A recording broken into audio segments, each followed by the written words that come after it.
In our last update, we wanted to see Bitcoin come down, take out this ugly low at $117,200 to see a reversal to the upside towards $121,000.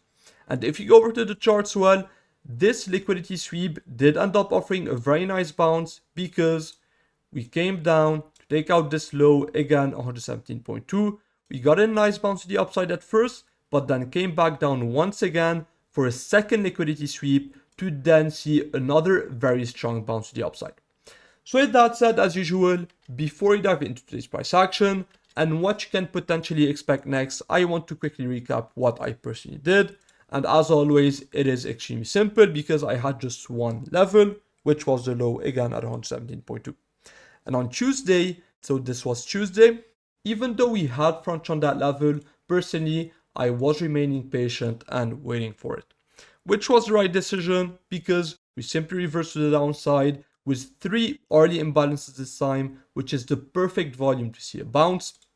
Hey, so that's why I was waiting for reactions below that low. I wanted to see a deviation and then reversal higher. That's exactly what happened. We got the deviation, you got the wick, I opened my long position, and then even though price action was acting a bit slow personally, I was still holding on to this long position.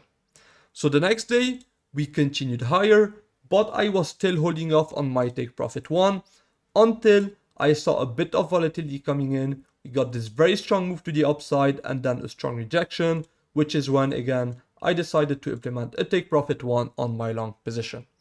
And if you go over to the charts, well, this was the right decision because I implemented a take profit one and then we got the drop to the downside, stopped me out of the rest of my long position at entry, and then we got this second bounce to the upside.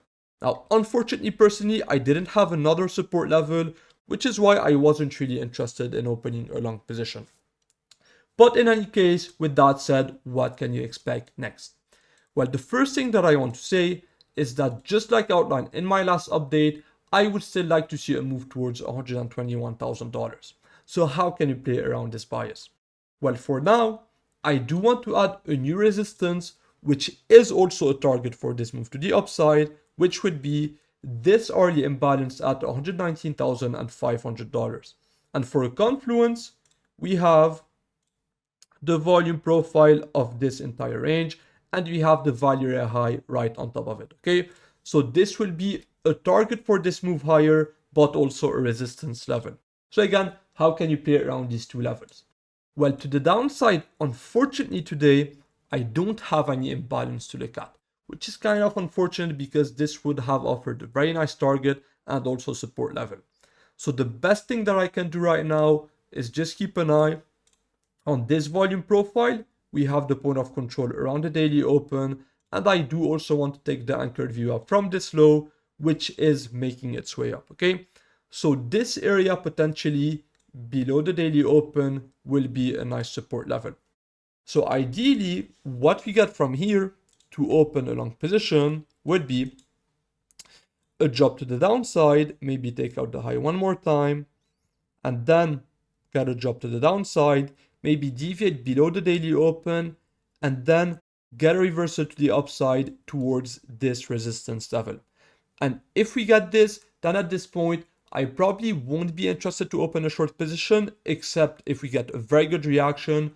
But what I would expect would be that we get a fake rejection, so maybe something like this, and then continue higher towards, again, my target and bigger resistance at $121,000, which there I would be much more interested in a short position for a potential bigger rejection to the downside, okay?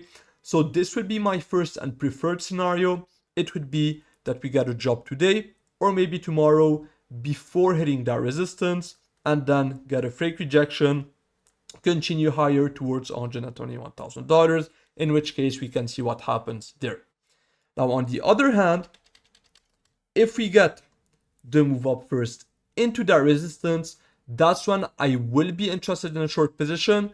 If we get a nice reaction, of course, to take it back down, potentially again towards the point of control of this range, once again, which comes in around the daily open, So if we gotta move up first, then again, I will look for that short position, but to then flip in a long position for, again, reversal to the upside towards $121,000. So with all of that said, that was mainly it for this update. I want to keep it very simple because I know that a lot of people are confused. Locally, we have one level above us and one level below us.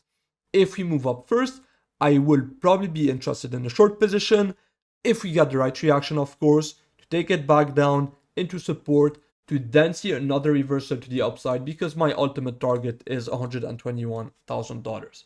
However, my preferred scenario would be, if I remove all of this very quickly, so my ideal scenario would be that we get potentially another high right here, come back down, deviate below the daily open, and then move up, get a fake rejection at value area high, and then come back up towards $121,000 where we can see what happens. So with all of this in mind, that was mainly it for this update. So as usual, if you enjoyed it, don't forget to leave a like and subscribe, and I'll see you in the next one.